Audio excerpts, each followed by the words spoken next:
বিশ্ব নবী রাহমাতুল লিল আলামিন ডাকতে বলেন ইসরাফিল রে, ভ্রমণে আমি আসি নাই, আমাকে দাওয়াত দিয়ে এনেছেন, আমাকে দাওয়াত দিয়ে এনে সিংহায় ফু দিয়ে তামাম পৃথিবী ধ্বংস করার জন্য আল্লাহ তোমাকে হুকুম দিবেন না। তুমি আমার সালামের জবাব দিতে পারো। এমনি ইসরাফিল সিংহা সরায় কয়, ওয়া আলাইকুমুস সালাম ইয়া রাসূলুল্লাহ ইয়া হাবিবাল্লাহ ইয়া সাইয়্যিদুল মুরসালিন ইয়া রাহমাতাল লিল আলামিন ইয়া শাফিউল মুযনিবিন ইয়া আশরাফুল আম্বিয়া। এইভাবে বলেন, ওগো নবী আমি আপনার প্রথম সালামই শুনেছি, কিন্তু জবাব দেন এখানে জানেননি। আল্লাহ আমাকে বলেছেন ইসরাফিল রে, সিংহা মুখে লাগাইয়া অপেক্ষা করতে থাকবে, আমি যেই সময় অর্ডার দেব ওই সময় দিতে হবে, একটা সেকেন্ড যেন বেশ কম না হয়। ওগো আল্লাহর নবী আমি জানি না কোন সময় আল্লাহ হুকুম দিবেন, আপনি যে আমাকে বারবার সালাম দিচ্ছেন, আমি যদি বলতে যাই ওয়া আলাইকুমুস সালাম ইয়া রাসূলুল্লাহ ইয়া হাবিবাল্লাহ, আল্লাহ যদি আমাকে হুকুম দেন ইসরাফিল রে সিংহায় ফু দে,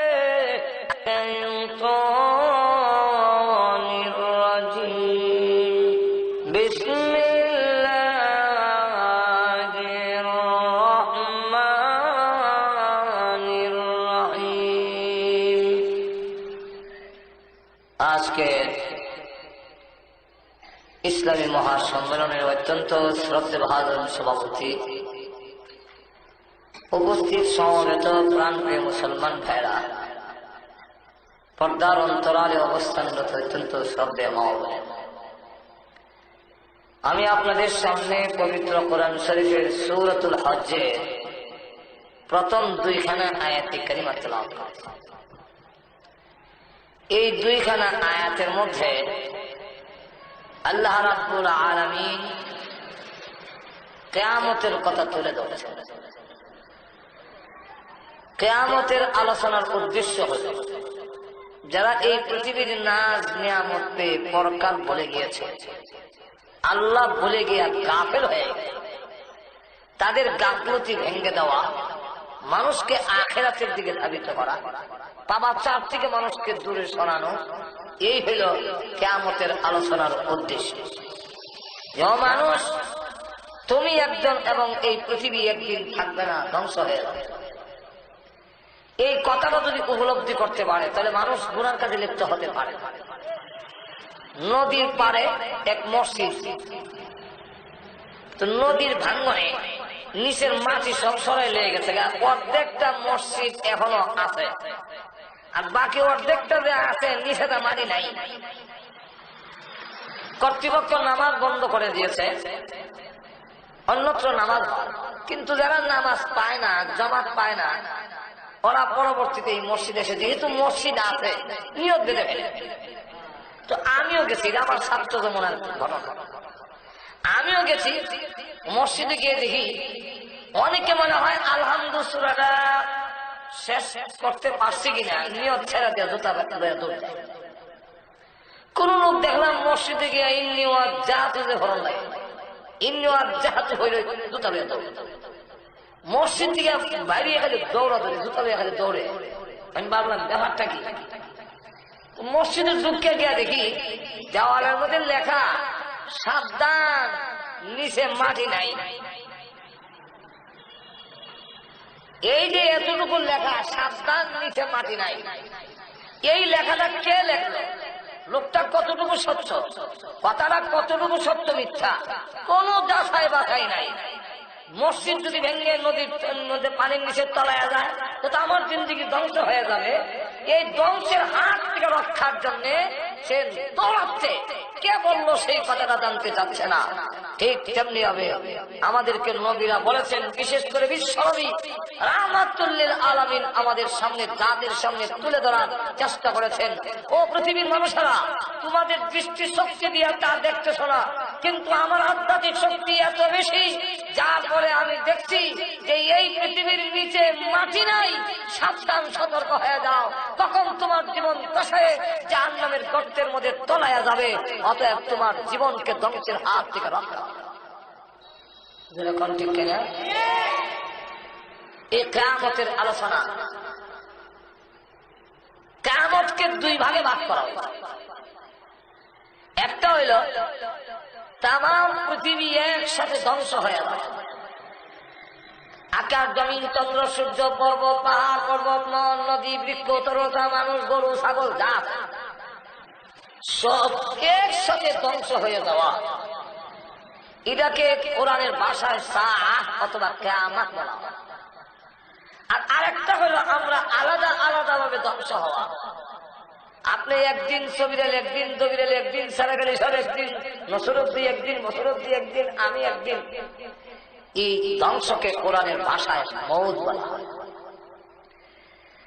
এই আপনাদের মরণ আর তাম পৃথিবীর মরণ, তো ব্যক্তিগত মরণ যে এটার মধ্যে কোনো একতলাফ নাই। সারা বিশ্বের সকল মানুষ একটি মাসআলায় একমত, এটা হলো মরতে হবে।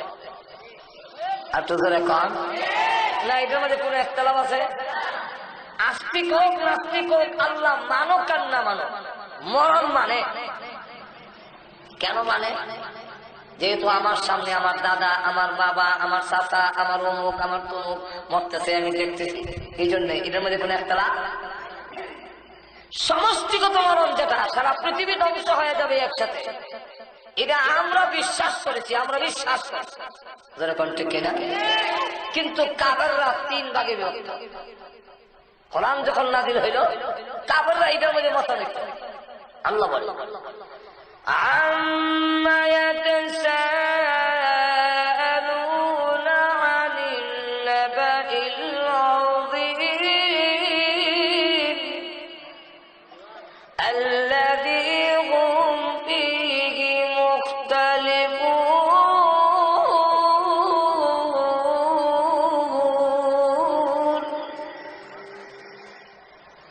আনিল নাবাইল আযীম, নাবাইল আযীমের একটা অর্থ হলো কিয়ামত। আল্লাযী হুম ফীহি মুখতালিফুন, তার মধ্যে কাফেররা মতানৈক্য তিন ভাগে বিভক্ত হলো। এক দল কয় পৃথিবী ভেঙে ফেলবে আর সব ধ্বংস করে ফেলবে, এটা আমাদের বিশ্বাস হয় না। আর এক দলে কয় ওইলে তো ওই তো ঘরে নাও হতে পারে, সন্দিহান। আর এক দলে কয় হয় না কেন, এরকম যদি হয় তো হয় না কেন? আল্লাহ রাব্বুল আলামিন বলেন, আবার আমি জি কাফেররা চায় হঠাৎ করে কিয়ামত এসে যাওয়ার জন্য, কিন্তু তাদেরকে বলুন হঠাৎ করে আমি দেব না, যেদিন আমার দেওয়ার ওই দিনই দেব। কিন্তু বুঝার জন্য কিয়ামত যাবে, পৃথিবী যে ধ্বংস হয়ে যাবে, এটা বোঝার জন্য আমি আমার পক্ষ থেকে আলামত পৌঁছাইয়া দিয়েছি। আমার পক্ষ থেকে তার শর্ত তার আলামত কাদ জাআ,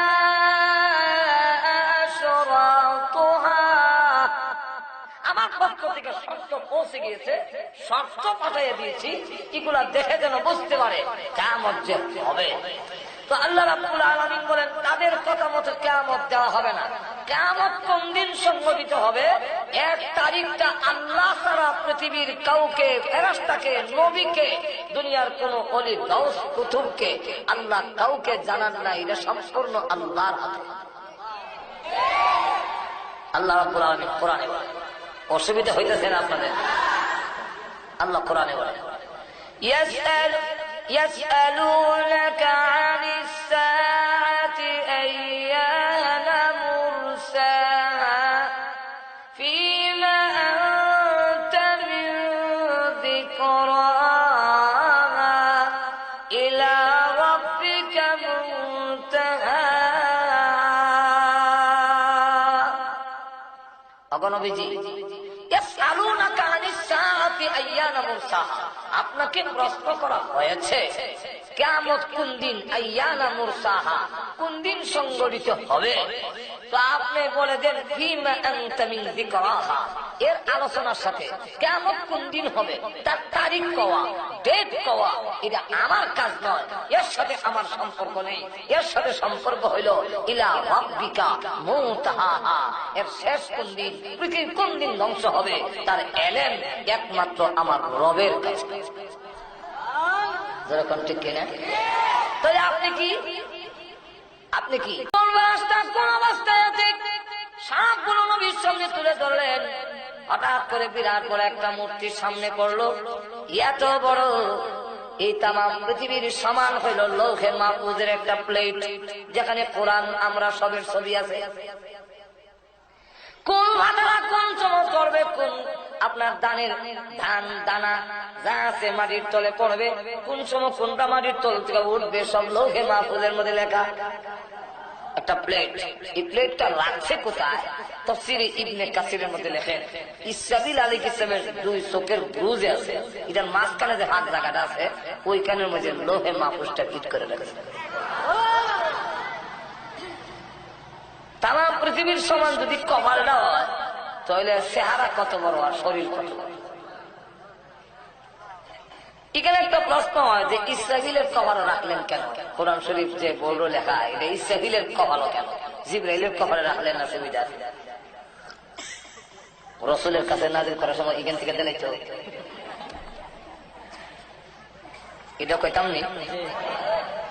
তাফসীরের কিতাবে লেখছেন আল্লাহ যখন বললেন ওয়াইল কুলনা লিল মালাইকাতি ইসজুদু লিআদম ফাসাজাদু ইল্লা ইবলিস,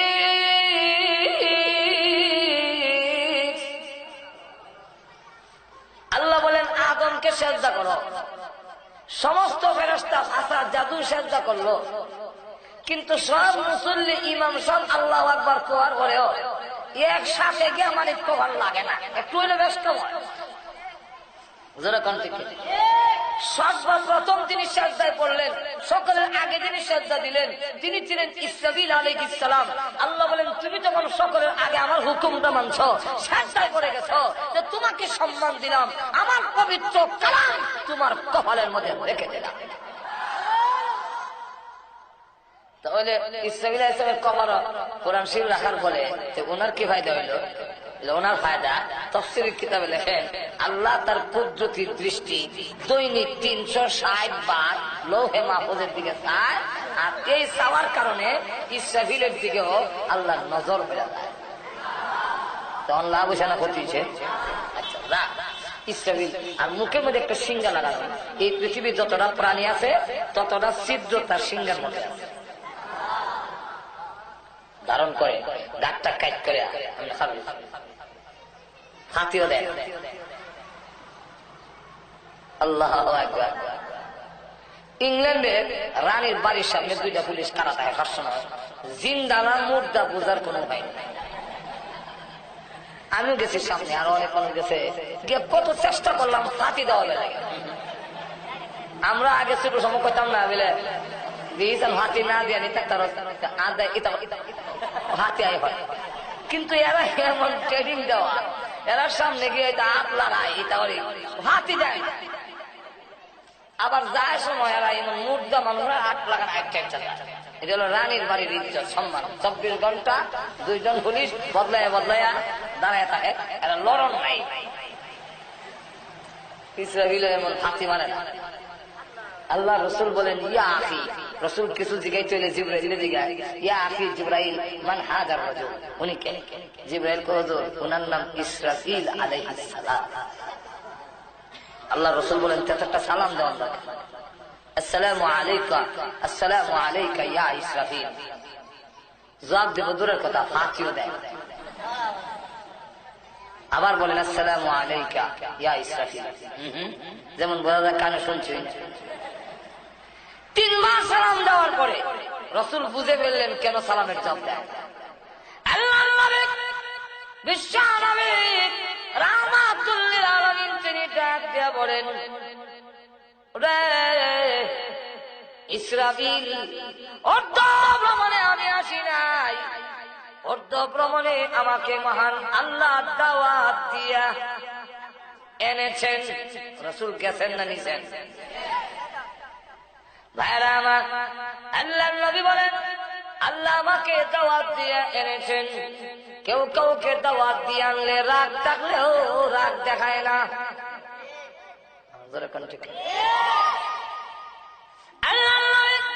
বিশ্ব নবী রাহমাতুল লিল আলামিন ডাকতে বলেন ইসরাফিল রে, অর্ধ ভ্রমণে আমি আসি নাই, আমাকে দাওয়াত দিয়ে এনেছেন, আমাকে দাওয়াত দিয়ে এনে সিংহায় ফু দিয়ে তামাম পৃথিবী ধ্বংস করার জন্য আল্লাহ তোমাকে হুকুম দিবেন না,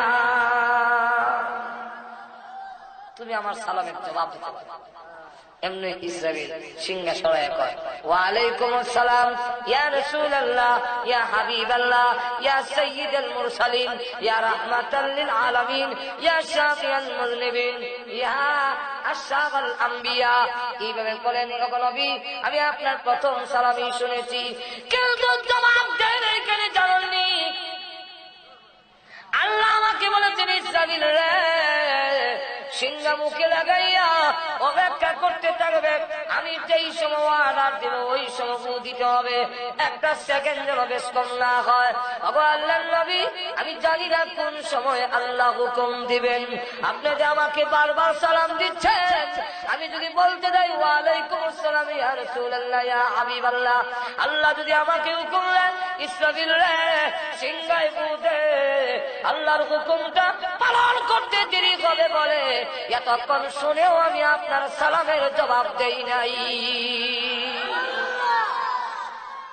তাহলে এখন চিন্তা করে কত গুরুত্ব সহকারে হুকুম পালন করে, আর ইসরাফিলও জানে না কোন দিন ফু দিবেন। এটা সম্পূর্ণ কার কাছে? আল্লাহ কেন লুকায় রাখলেন? আল্লাহ বলে দেখেন,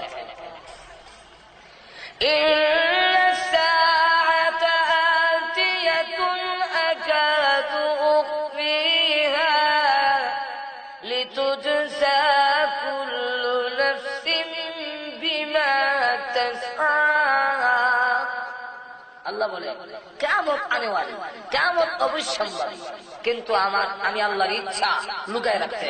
কেন? যেন তোমাদের প্রত্যেকটা প্রাণীর প্রতিদান জীবনে যা কামাই করছে তার প্রতিদান, তার যাজা, তার বিনিময়, তার বদলা যাতে দিতে পারি, এই কারণে আমি আল্লাহ এটা লুকায় রাখছি। এটা কেমনে?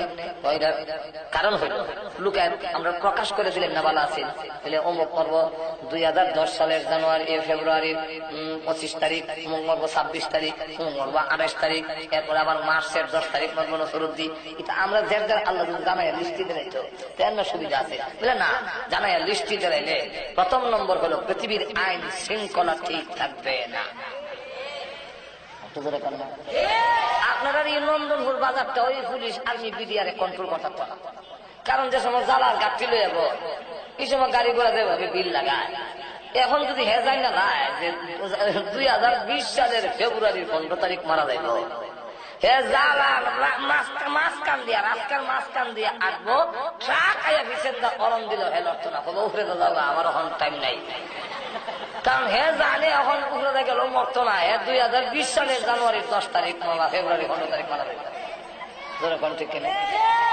আর এমনি একটা সিএনজি এসে পিছিয়ে যাচ্ছে খালি হরণ দেয়, হুট করে এমনি দেখা যায় হ্যাঁ উঠতে দৌড় দিয়ে গিয়ে কাটাত করে হয় মনে রাখতাম বাড়ি আজকা বাড়ি দিয়ে বলে পরে একটা মুরগি সৎকা দেয় বেলে খেলে বেলে গেছিলাম কাছে সাক্ষাৎ করে